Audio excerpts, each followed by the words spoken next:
Alors, le master de droit des affaires de l'ICES est un master qui envisage tout simplement de former des étudiants à la maîtrise de l'ensemble de l'environnement, des relations de l'entreprise, aussi bien juridiques, sociales qu'économiques.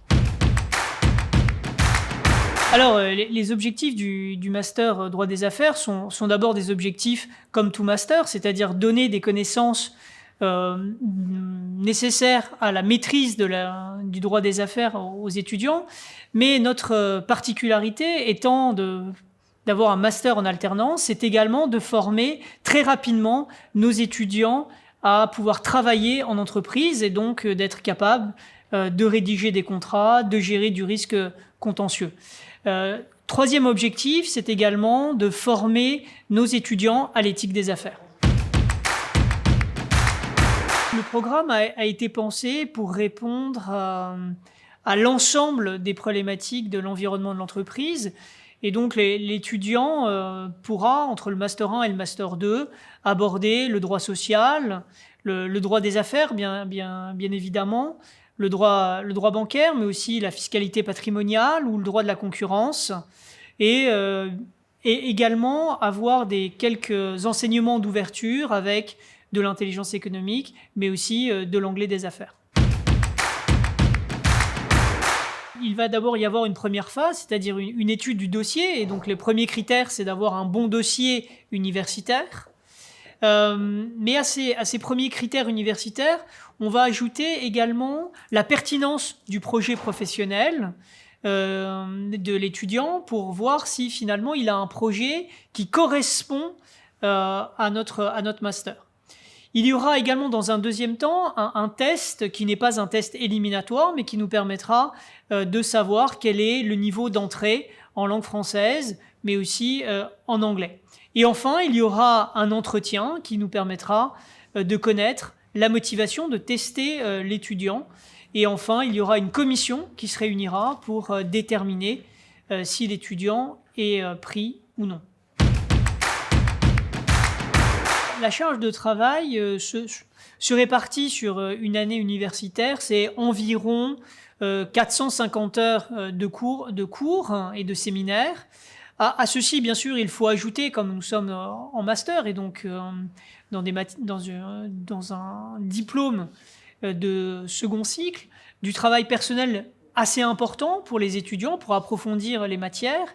Et puis, la particularité de notre master étant en alternance, les étudiants vont être 3 semaines en entreprise, 2 semaines à l'ICES, et donc à leur travail universitaire va s'ajouter le travail en entreprise.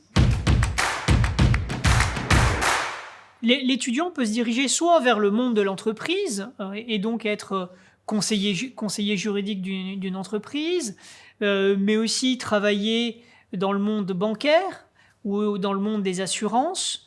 Il peut ainsi être aussi gestionnaire de patrimoine.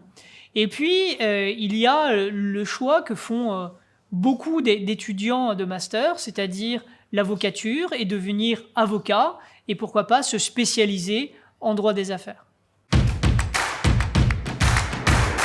Le premier atout, c'est que nos masters sont pensés comme étant la dernière marche avant l'entrée dans la vie active. Et donc, notre premier atout, c'est la professionnalisation.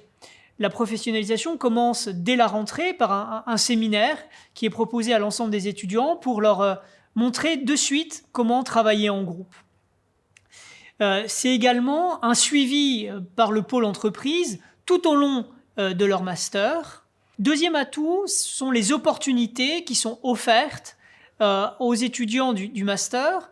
Loin de se limiter simplement à un master de droit, nous proposons d'ouvrir la formation des juristes, d'ouvrir d'abord avec notre partenaire de l'EMD, qui est une école de commerce qui est à Marseille, et qui permettra à l'étudiant en droit, pendant 1 an, de participer à une école et le former au management, mais c'est aussi à l'ICES de pouvoir être formé à des savoir-être en suivant un diplôme spécifique de l'ICES, qui est le magistère Sapiens, qui vise finalement à travailler sur l'ensemble des savoir-être de l'étudiant. Et enfin, dernier avantage des masters de l'ICES, c'est la vie étudiante.